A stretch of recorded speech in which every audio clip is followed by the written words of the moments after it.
सहनाववतु सहनौ भुनक्तु सह वीर्यं करवावहै तेजस्विनावधीतमस्तु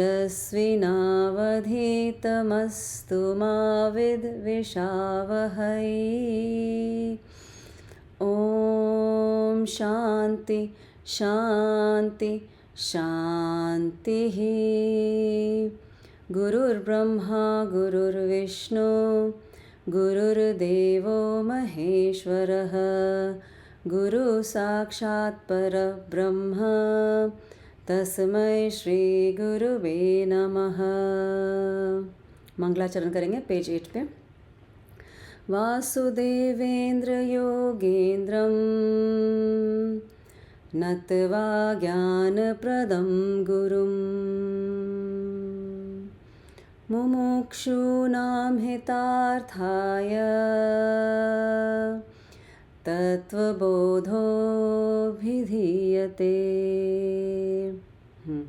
तो जो मुमुक्षु हैं उनके हित के लिए तत्वबोध बुक हमारे सामने आई है। ये बुक फॉलो कर रहे हैं फॉर ऑनलाइन पीपल। ये है, ये आपको अमेज़ॉन में मिल जाएगी या इंडिया से मिल जाएगी, है ना। और हम इसका पिछले 1 साल से अध्ययन कर रहे हैं। पिछले मई या अप्रैल में हमने स्टार्ट किया था। So we are almost at the end, so which is very good. तो हमने पिछले बार प्रतिबिंबवाद पढ़ा था, उसका मैं आपको आज एक स्क्रीन शेयर करके मैं ये दिखाती हूँ कि उसका मीनिंग क्या। कोई रिकैप करेगा जल्दी से? Who is going to recap? पिछली बार तो हम लोगों ने कंटिन्यू किया था, हमने ग्लोबल सिटीजन की बात के बारे में कि हमारा क्या अपना कर्तव्य है, क्या है being a global citizen, global नहीं, कॉस्मिक, कॉस्मिक सिटीजन। ओके, हाँ, ब्रह्मांड के नागरिक। या कॉस्मिक कॉस्मिक सिटीजन के बारे में बात किया था। दूसरा हमारा वही मेन टॉपिक पिछली बार था प्रतिबिंबवाद के बारे में। तो इसमें हमने यही प्रतिबिंबवाद है कि आत्मा को सूर्य का, ये अगेन दृष्टांत है, हर दृष्टांत का एक लिमिटेशन होता है। आत्मा, सूर्य को आत्मा जैसा माना गया है, और बकेट जो है हमारा, घड़ा या बकेट जो है, उसको स्थूल शरीर माना गया है, जो हमारा शरीर है, जो ग्रॉस बॉडी दिखता है।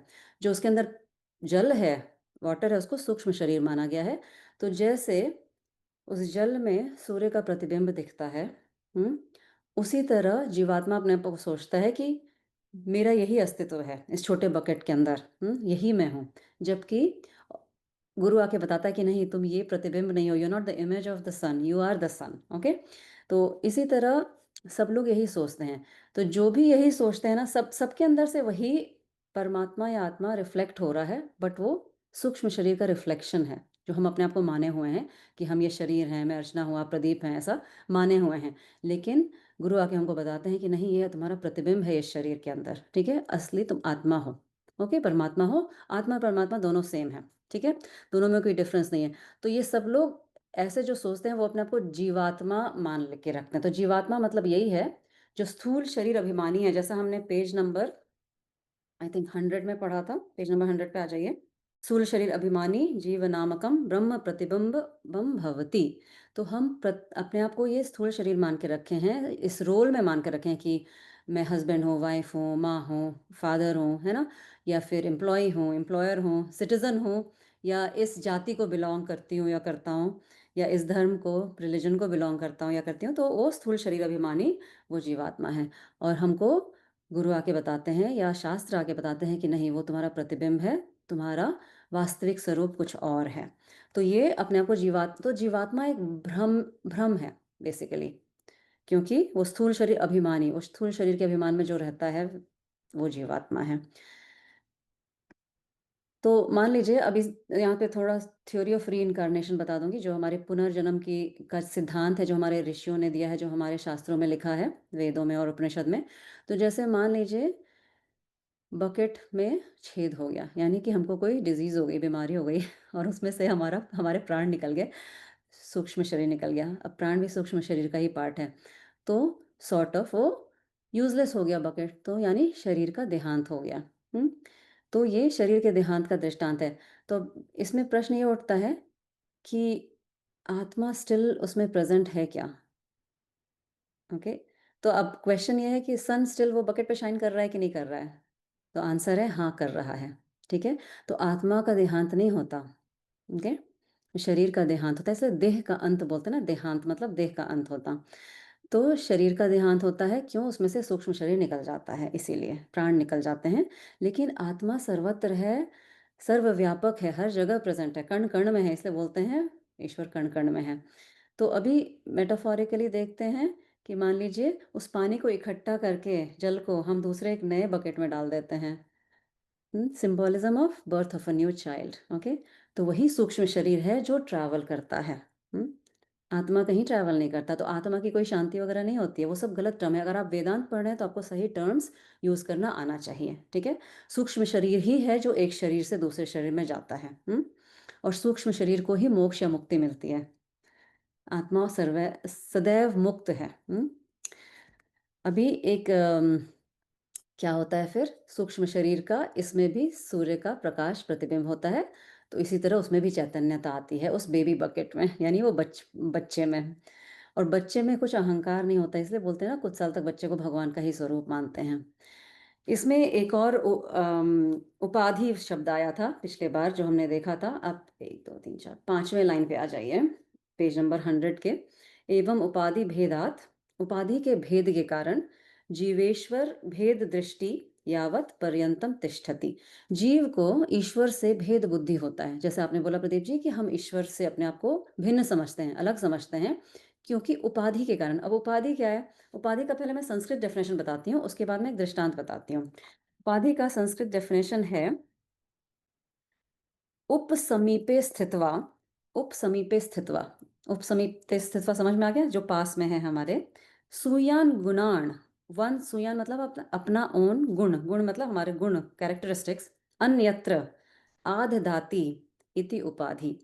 जो कुछ हमारे पास होने पे अपना गुण उसको दे देता है, वो उसको उपाधि बोलते हैं। फॉर एग्जाम्पल मेरे पास एक क्रिस्टल है, ये क्रिस्टल क्लियर है, ठीक है, दिख रहा है सबको, एकदम क्लियर है। इसको मैं अगर ऐसे काले सरफेस पे डालूं तो क्या दिखता है? वो काला दिखता है ना। अगर मैं यहाँ डालूं तो ये इसका कलर ले लेगा, जहाँ डालूं उसका कलर ले लेगा। मान लीजिए मैं एक ग्रीन बैकग्राउंड के पीछे डालती हूँ तो क्रिस्टल ग्रीन दिखता है, isn't it? But crystal actually है तो एकदम ट्रांसपेरेंट, है ना? तो उसी तरह हम जिस तरह से अपने आप को उस उपाधि में लाते हैं, जैसे कि मैं मदर हूँ, माँ है कोई, और माँ के उपाधि में कि मैं माँ ही हूँ, मेरा वही रोल है, मेरा और कोई अस्तित्व ही नहीं है। या मैं स्त्री शरीर है मेरा, वही मेरा अस्तित्व है। या पत्नी है, पत्नी का ही अस्तित्व है, और कोई अस्तित्व नहीं है। तो उससे जुड़ी जितनी भी बातें होंगी वही मुझे प्रधान लगेंगी, मुख्य लगेंगी। उसमें क्या होता है, ऐसा हमारे शास्त्र और संत बोलते हैं कि वही दुख का कारण होता है, उपाधि ही दुख का कारण होता है। उपसमीपे स्थित्वा सूयान गुण्यान अन्न, तो मैं माँ के ही दृष्टि से सबको देखूंगी, है ना? जैसे मेरे बच्चे मुझे बोल दिए कि आप क्या किया आपने, हमको अच्छे से पाला नहीं, तो उसमें मैं दुखी हो जाऊंगी। जबकि हमको शास्त्र बोलते हैं कि अपने आप को उस उपाधि से दूर करो। तो उपाधि अपना क्वालिटी आत्मा के ऊपर चढ़ा देती है, सॉर्ट ऑफ। ये बकेट दृष्टांत में, अगर पानी आपका मडी है, मान लीजिए उसमें मिट्टी मिल गया है, तो आपका प्रतिबिंब जो सूर्य का वो भी मडी दिखेगा ना। तो अगर कोई एजिटेटेड पर्सन है आपके लाइफ में, तो उसका सिर्फ सूक्ष्म शरीर एजिटेटेड है, वो भी निर्विकार आत्मा ही है बेसिकली। तो इससे क्या होगी, आपकी दृष्टि परिवर्तित परिवर्तित होगी। जैसे मेरे पास इतने पेशेंट्स आते हैं, बहुत दुख में रहते हैं, बहुत पेन में रहते हैं, और इतने एजिटेटेड होते हैं कई बार, लेकिन आई सी बियॉन्ड कि उनका दुख, क्योंकि उनका उनका आत्मा में कोई दुख नहीं होता। ओके। आत्मा तो सदैव ही आनंद में, आनंद स्वरूप है। लेकिन सूक्ष्म शरीर मन में दुख हो जाता है, बुद्धि में दुख हो जाता है, जिसके कारण हमारा जो आत्मा जो प्रकाशित होना चाहिए अंदर से स्वरूप हमारा, वो हो नहीं पाता, क्योंकि वो पानी, वो जल ही मडी हो गया है। अगर वो जल बहुत हिला दिया, कोई एजिटेट कर दिया, तो भी प्रतिबिंब सूर्य का अच्छा नहीं दिखेगा। तो ये दृष्टांत उस तरीके से हेल्पफुल होता है कि किसी को समझने के लिए, किसी के मन को समझने के लिए। कोई भी दुखी है, एजिटेटेड है, पेन है, तो उसके मन में वो दुख है। उस हर दुख का एक कारण होता है, उस कारण को जानने का प्रयास करिए। मैं तो चाहती हूँ कि रूट कॉज पता चले कि क्या है उसके दुख का कारण। उस रूट कॉज से जब हील करेंगे तो एक्चुअल हीलिंग होता है, ठीक है? कई बार चाइल्डहुड ट्रॉमा होता है लोगों के लाइफ में, वो 40-50 साल तक रहता है। तो एक और उपाधि का एग्जाम्पल है, घट उपाधि, घड़े का एग्जाम्पल। तो घड़े में क्या है, घड़े के अंदर जो स्पेस है, तो वो स्पेस सोचता है कि मैं इतना ही हूँ। स्पेस यानी आकाश। तो घट आकाश एक दृष्टांत बोलते हैं इसको। तो उस घड़े के अंदर का जो स्पेस है, जो आकाश है, सोचता है कि मैं इतना ही बड़ा आकाश हूँ, हाँ।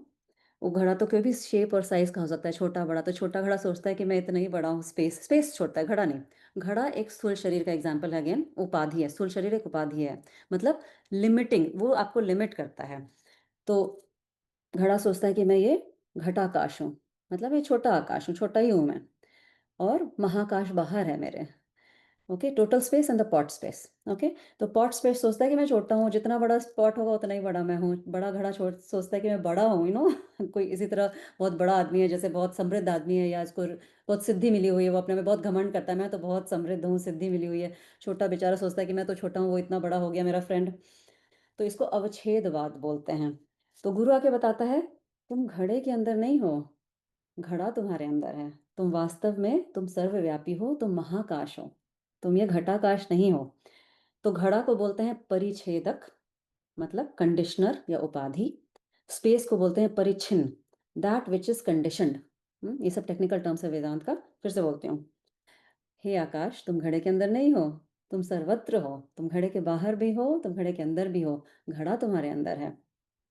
तुम सर्वव्यापी आकाश हो। तो घड़े को बोलते हैं परिच्छेदक। ओके, यानी कंडीशनर। घड़ा उस स्पेस को कंडीशन कर देता है। उसी तरह ये शरीर हमारे मन को, सूक्ष्म शरीर को कंडीशन कर देता है कि हम यही हैं। हम्म, हम छोटे हैं, लिमिटेड हैं। ये इसको उपाधि बोलते हैं। और स्पेस जो है, जो आकाश है, उसको परिच्छिन्न बोलते हैं, यानी कि the one that is conditioned. Okay, इस अब उपाधि का फिर से डेफिनेशन दूंगी मैं, परिभाषा। उप समीपे स्थित्वा सुयान गुण्यान अन्यत्र आधदाति इति उपाधि। तो वो घड़ा अपने प्रेजेंस से वो स्पेस को, वो आकाश को कंडीशन कर देता है, कि ये छोटा हो तुम, छोटा स्पेस हो तुम। तो समवन और something that is associated with one thing and gives that property to that one thing. तो आकाश को घड़े ने प्रॉपर्टी दे दी अपनी, कि तुम छोटा ही हो, तुम यहीं पे हो, लिमिटेड हो। जैसे मैंने वो क्रिस्टल का एग्जांपल दिया, कोई हम हरा कपड़ा रखें क्रिस्टल के पीछे तो क्रिस्टल ग्रीन दिखेगा, रेड रखें तो रेड दिखेगा। तो बट द रेडनेस और the greenness doesn't belong to the crystal. ये समझ हमको शास्त्र देता है, वेदांत की स्टडी देती है, कि जो उपाधि है, हमको कंडीशन नहीं करना, उपाधि से बियॉन्ड जाने की हमको शिक्षा मिलती है। सो तो इसमें जो सेकंड लाइन में है, स एव जीव प्रकृत्या सस्मात् ईश्वर भिन्नत्वेन जानाति। इसी उपाधि के कारण जीव जो है अपने आप को ईश्वर से भिन्न समझता है, अब कंडीशनिंग के कारण या इस लिमिटेशन के कारण। मोक्ष क्या है? मोक्ष एक इंटेलिजेंट लिविंग का रिजल्ट है। शास्त्र के स्वाध्याय से, अपने योगा मेडिटेशन के प्रैक्टिस से जब हमको समझ में आता है कि ये शरीर हमारा लिमिटिंग फैक्टर है, जबकि हम ये नहीं है कि हम शरीर के अंदर हैं, ठीक है? और वेदांत ये मीन्स है समझने का। तो मोक्ष is nothing but educating yourself in the right direction, कि हमारा वास्तविक स्वरूप क्या है, और यही हमारा स्वधर्म है सबका। This is the first duty we have to know ourselves. Okay, इस बात को ध्यान रखना है। जीव और ईश्वर तत्व रूप में एक ही है। ओके, तो इसका हम ऐसे भी समझ सकते हैं, समुद्र के एक बूंद जल में समुद्र का सारा तत्व होता है, isn't it? समुद्र के जल को बकेट में ला के रख दें तो भी वो समुद्र का ही जल रहेगा। उसी तरह जब आत्मा रिफ्लेक्ट होती है शरीर के थ्रू, मन के थ्रू, तो भी उसमें आत्म का ही तत्व रहता है। तो हम में भी वही ईश्वर तत्व है, जो राम कृष्ण शिव में है, ठीक है? लेकिन हमारी उपाधि डिफरेंट है, उनकी उपाधि डिफरेंट थी। वो अयोध्या के राजा थे, हम नहीं हैं। हम यहाँ रहते हैं इस घर में। लेकिन हमारा तत्व एग्जैक्टली सेम है, उपाधि भेद है बस। ठीक है, तो आप इसको, उपाधि को हटा के जब आप तत्व को रियलाइज करते हैं तो आप संत या महात्मा बन जाते हैं। तो भगवान को समझने के लिए भगवान बनना पड़ता है। जैसे समुद्र के जल को समझने के लिए नदी को समुद्र में मिलना पड़ता है, उसी तरह हमको भगवान को समझने के लिए भगवान बनना पड़ता है। और ये वेदांत भगवान बनने का प्रोसेस है। मतलब वो तत्व को समझने का प्रोसेस है, हमारे अंदर से प्रभु को प्रकट करने का प्रोसेस है, क्योंकि तत्व तो अंदर सेम ही है। एक और दृष्टांत मैंने दिया था कि वो बकेट में जो वो जल में सूर्य का प्रतिबिंब आ रहा है, छोटा दिखता है। वही सूर्य का प्रतिबिंब समुद्र में कितना बड़ा दिखता है, जिसको सनसेट सनराइज पॉइंट बोलते हैं, सभी देखने जाते हैं। क्यों? वो संत महात्मा का वैसे ही सूक्ष्म शरीर बन गया। उन्होंने अपने मन को इतना विशाल बना लिया है, इतना ईश्वर के निकट बना लिया है कि उसमें से वो सुंदरता प्रकट होती है उनसे। जो वास्तविक संत, ऋषि, महात्मा रहते हैं, फिर उनसे सुंदर मन से ही सुंदर चीज़ों का सृजन होता है। You become very creative. तो हमारा ये सतत अभ्यास और प्रयास रहना चाहिए कि हम वो हमारा स्वधर्म क्या है, उस प्रभु को अंदर से प्रकट करना ही हमारा स्वधर्म है। तो पेज नंबर 104 पे आ जाइए। स्टूडेंट का प्रश्न है कि ऐसा कैसे हो सकता है? He is फ्लैबरगास्टेड। और ये सेम प्रश्न हमसे किसी ने पूछा था एक सत्संग में। किसने पूछा था? अन्नपूर्णी ने पूछा था कि कैसे हो सकता है? आप वहाँ हैं, मैं यहाँ हूँ। ननु साहंकारस्य किञ्चिज्ञस्य जीवस्य साहंकारस्य किंचिज्ञस्य जीवस्य। मैं तो स अहंकार हूँ। मैं तो किंचित नस्य हूँ। किंचित नस्य मतलब मैं थोड़ा जानता हूँ। विथ लिमिटेड नॉलेज जीवस्य, मैं तो जीव हूँ। ओके। फिर आता है नेक्स्ट, निरहंकारस्य सर्वज्ञस्य ईश्वरस्य। वो तो निरहंकार है, सर्वज्ञ है, वो ईश्वर है। मैं कैसे ईश्वर हो सकता हूँ? मेरा तो इतना लिमिटेड नॉलेज है। नेक्स्ट आता है तत्त्वमसि महावाक्यात्। तत्त्वमसि महावाक्यात्।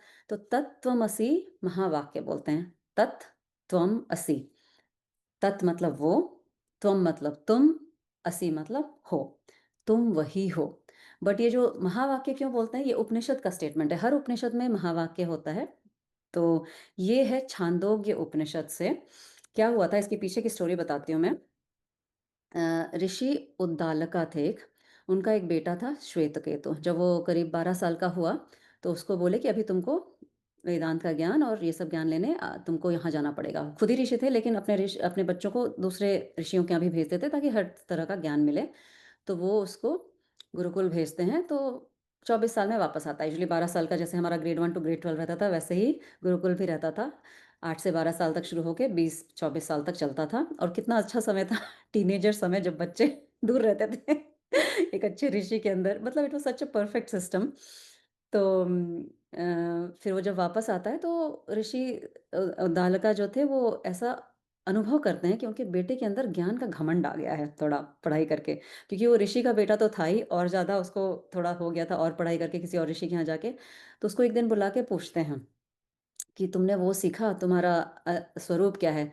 तो उसने बोला होगा कि हाँ, मैं तो ये हूँ, मैं ये ज्ञान जानता हूँ, मैं वो ज्ञान जानता हूँ। तो बोलते हैं कि तुम क्या वो ज्ञान जानते हो जिसको जानने के बाद कुछ जानना आवश्यक नहीं है? जिसको जानने से सब पता चल जाता है? तो वो तो शायद वो सीखा नहीं था। वो मिस हो गया होगा उसका। तो उसको बोलते हैं फिर तत्त्वमसि। तो ये छांदोग्य फिर उसको पूरा समझाते हैं अपने बेटे को बैठ के, तत्त्वमसि, तत्त्वमसि, हर एग्ज़ाम्पल दे दे के। बहुत इंटरेस्टिंग है एक्चुअली, अगर आप वो पढ़ेंगे और हम पढ़ेंगे फ्यूचर में। महावाक्य बोलते हैं क्योंकि महावाक्य वो स्टेटमेंट होता है जहाँ जीव और ईश्वर के बीच में इक्वल टू साइन डालते हैं। जैसे अहम ब्रह्मास्मि, वो भी एक महावाक्य है। हाँ, उसी तरह ये तत्त्वमसि भी एक महावाक्य है। तो इसमें स्टूडेंट का यही है कि मैं तो अल्पज्ञ हूँ, हाँ, अल्प शक्तिमान हूँ, अल्पव्यापी हूँ, मैं तो बस यहाँ हूँ। मैं थोड़ी ना जानता हूँ दुनिया के दूसरे पार्ट में क्या हो रहा है। ईश्वर तो जीपीएस जैसा होता है, जैसे हम तो रोड देख रहे हैं बट जीपीएस को तो सब पता होता है कि कौन से रोड पे क्या चल रहा है। मेरी बेटी, अभी हम कहीं जा रहे थे तो वो ना हमको हाईवे से निकाल के कहीं लेके जा रहा था जीपीएस। तो मेरी बेटी बोलती है जीपीएस नोज एवरीथिंग, उसको फॉलो करो और सच में ऐसे ही हुआ। हाईवे पे बहुत भीड़ थी, वो हमको पीछे के रोड से लेके गया था कहीं। तो ईश्वर तो सर्वव्यापी है, सर्वज्ञाता है, हमको तो पता नहीं है, तो हम कैसे ईश्वर हो सकते हैं? तो इसमें नेक्स्ट बोलता है कथम भेद भेद बुद्धि ही स्वादु भयो विरुद्ध धर्माक्रांत तत्वात्। तो ये महावाक्य तो आपने बोला ठीक है। कथम भेद बुद्धि, तो अभेद बुद्धि कैसे मैं करूं? कथम अभेद बुद्धि, मैं मतलब अभेद मतलब वननेस। मैं कैसे ये विजन करूं कि मेरे और ईश्वर में कोई डिफरेंस नहीं है? तो ऐसा स्टूडेंट का प्रश्न आता है। स्यात् उभयो विरुद्ध धर्मक्रांतत्वात्। विरुद्ध धर्म है इसका। विरुद्ध धर्म मतलब वही कि मैं अल्पज्ञ हूँ, वो सर्वज्ञ है। मैं अल्पशक्तिमान हूँ, वो सर्वशक्तिमान है। मैं मायादास हूँ, वो मायापति है। तो मैं कैसे मानूँ कि मैं और ईश्वर सेम हैं? ठीक है? तो इसका आंसर हम नेक्स्ट टाइम देखेंगे क्योंकि वो थोड़ा बड़ा है, मैं बीच में ब्रेक नहीं देना चाहती हूँ। आपके मन में कोई प्रश्न है तो पूछ लीजिए। वैसे ये जो हम पढ़ रहे हैं सारे उपनिषद का ही पढ़ रहे हैं, तो आप वेदों का अध्ययन कर रहे हैं। ऐसा नहीं सोचिए तत्वबोध वेद से डिफरेंस है, वेदों का ही एक्सर्प्ट्स है। उसी से लिया हुआ है। तो हम उपनिषद की ही पढ़ाई कर रहे हैं। बट ये शंकराचार्य द्वारा कंपाइल किया हुआ है फॉर द बिगिनर्स, मतलब छोटे-छोटे पार्ट लेके बिगिनर्स कोर्स जैसा है। It's very clear now, but it's hard to define the चलिए कॉग्निटिवली क्लियर हो सकता है, अनुभव नहीं नहीं, हो सकता, नहीं। है ना? हाँ, अनुभव कैसे आएगा? अभ्यास से आएगा। एक चीज़ वो like I try to read it again and again but जो डेफिनेशन है ना ब्रह्म एंड ईश्वर हाँ, हाँ। वो एक कंफ्यूजन कभी-कभी क्रिएट कर देती है, हुँ। जिसको हम लोग ईश्वर Lord, Brahma and than individual. सो जो ब्रह्म और और नहीं ईश बोलना चाहिए, ईश्वर आप संस्कृत टर्म्स यूज़ करिए, ठीक है? हुँ, हाँ, अच्छा एक क्वेश्चन बिफोर आप यू गो अहेड, एक क्वेश्चन पूछती हूँ, trick question, okay? Anybody can answer this. ईश्वर निराकार होता है या साकार होता है? ये बताइए। ईश्वर तो नि हमारे हिसाब से तो निराकार ही होता है। जब हम उसको इंडिविजुअल में रिफ्लेक्ट कर देते हैं, तो वो साकार मानने लगते हैं हम लोग। ठीक है, आपका ये विचार है, गायत्री? ईश्वर साकार है। ओके, ठीक है, stay there. Nivedita? Nirakar matlab like no akar, right? So hmm, Shivas we think is Nirakar, no अच्छा, form. Okay, But he will but he will come in an incarnation like that's what I think. मैं वही सोचती हूँ. ये ठीक है। सब अपने-अपने सोच रहे हैं, गायत्री आपका रीज़न बताइए। अम, सर को जाना पड़ रहा है। टिपिकल स्टूडेंट ऐसे क्या करूँ, क्या बताऊँ?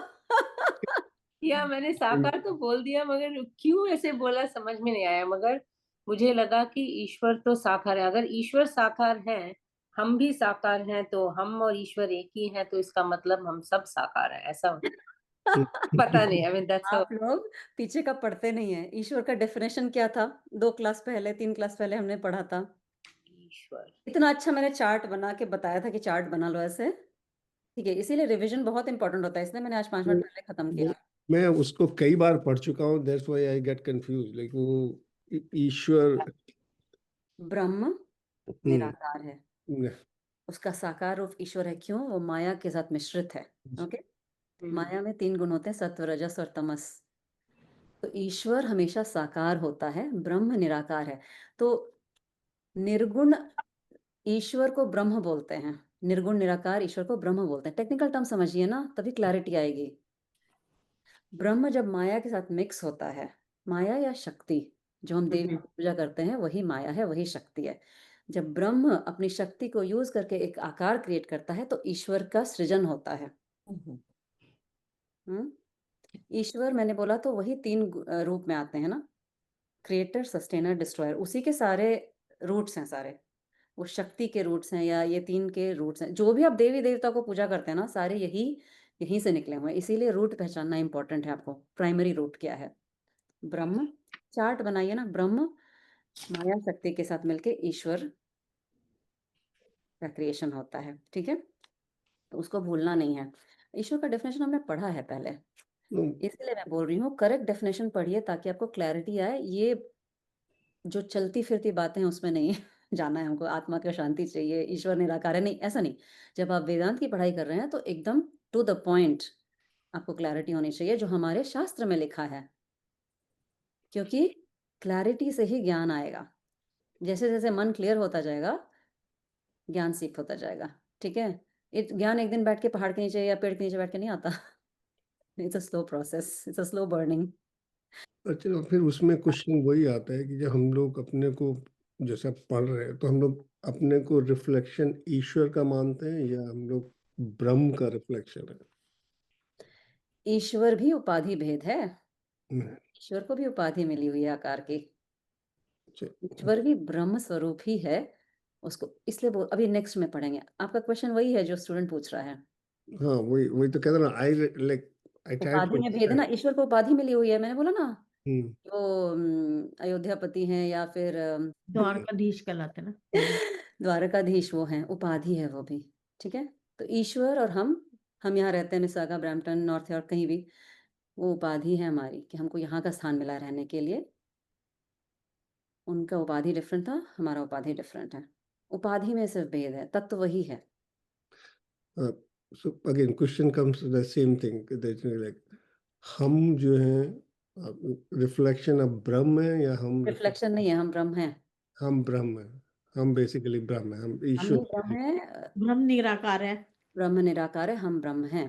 तो उसी को निराकार जानने के बाद कुछ जानना बचता नहीं है। जो है। कृत्यता बोलते हैं, मतलब whatever is to be done has been done, once you hmm. Know that you don't have any more desires. वो सब अपने आप होता है फिर आपके आसपास, है ना।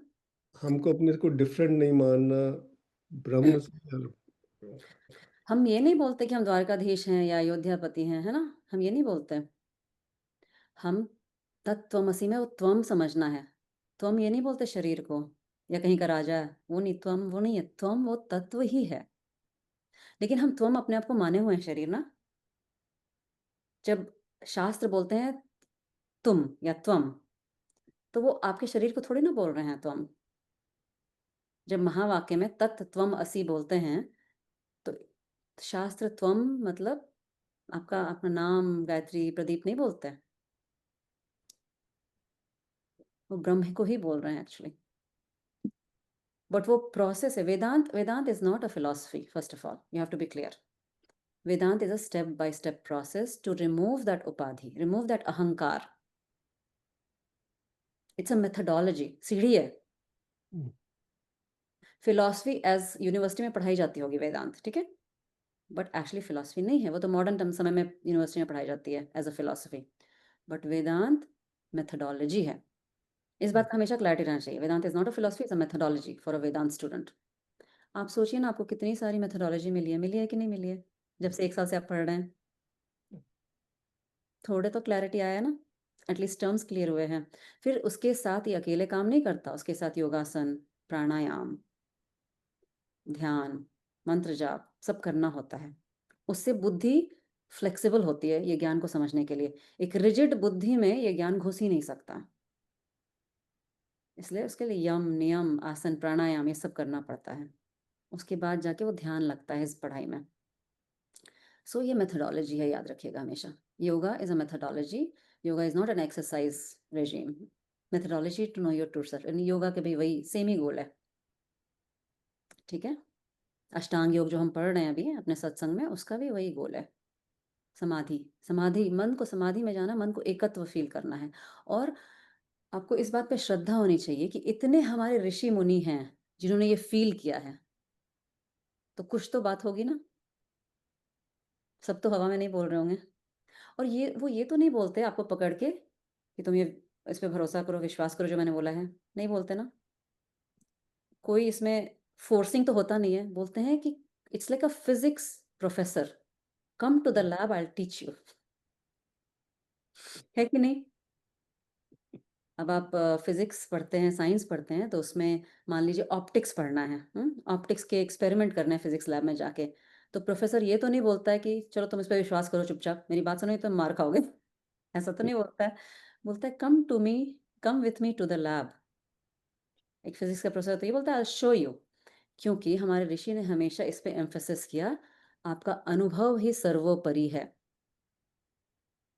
You have to go by your experience. Experience को नकारना नहीं है, एक्सपीरियंस को धीरे धीरे चेंज करना है विद द राइट मेथडोलॉजी। तो हमारा जो हिंदू ट्रेडिशन का जो मेथडोलॉजी है, अनुभव प्रधान है, बुकिश नॉलेज प्रधान नहीं है कि किताब में लिखा हुआ है तो करो यही। We are not the people of books, okay. इस बात का हमेशा ध्यान रखना है कि हम अनुभव पे जाते हैं, अनुभव प्रधान है, अनुभव को सर्वोपरि मानते हैं। तो अपने आप में एक्सपीरियंस करो वो चेंजेस। जब वो अपरोक्ष अनुभूति होती है ना, अभी हम पढ़ेंगे आगे जाके, अपरोक्ष अनुभूति मतलब स्वयं का ज्ञान स्वयं से होता है, स्वयंभू बोलते हैं। जैसे आप घर के अंदर भी बैठे हैं तो सूरज बाहर निकल गया तो पता चल जाता है ना। सूरज को प्रकाश नहीं दिखाना पड़ता है, अरे सूरज कहाँ है नहीं दिखाना पड़ता ना, टॉर्च नहीं दिखाना पड़ता सूर्य को, स्वयंभू होता है। जहाँ सूर्य है वहाँ अंधकार हो सकता है क्या? सूर्य के अंधकार को ढूंढ सकता है क्या? उसी तरह जब आपका स्वयं प्रकाशित होता है, प्रभु अंदर से प्रकाशित होते हैं, तो आपको किसी से नहीं पूछना पड़ता है कि मुझे मिल गए क्या प्रभु। पेट भर गया आपका, तो आपको समझना पड़ता है कि मेरा पेट भर गया। दूसरे से पूछना पड़ता है मेरा पेट भर गया? अपने आप को पता चल जाता ना, अपने आप से मेरा पेट भर गया। उसी तरह यह ज्ञान स्वयंभू होता है, स्वयं प्रकाशित होता है। आपको स्वतः ही अनुभूति होती है और वो इवॉल्विंग होती है। चेंजेस, और ये इवॉल्विंग इसलिए है कि ये माइंड पे बहुत मक चढ़ा हुआ है, परत चढ़ा हुआ है, बहुत सारे उपाधि का। जो हमने उपाधि देखा ना, सबका परत चढ़ा हुआ है। उसको धीरे-धीरे करके ये मक को रिमूव करता है। Got it? इंटरेस्टिंग। निवेदिता, कोई प्रश्न? आप पहली बार जॉइन किए, वेलकम। थैंक्स जी, बहुत अच्छा लग रहा है मुझे, इट्स वेरी नाइस। या हाथ जोड़ लीजिए। हम अपना तत्वबोध फिनिश करते हैं। ओम पूर्णमदः से टेक अ डीप ब्रेथ। ॐ पूर्णमदः पूर्णमिदं पूर्णात् पूर्णमुदच्यते पूर्णस्य पूर्णमादाय पूर्णमेवावशिष्यते। ॐ शान्ति शान्ति शान्तिः। Hari Om everybody. See you next time. Thank you for joining.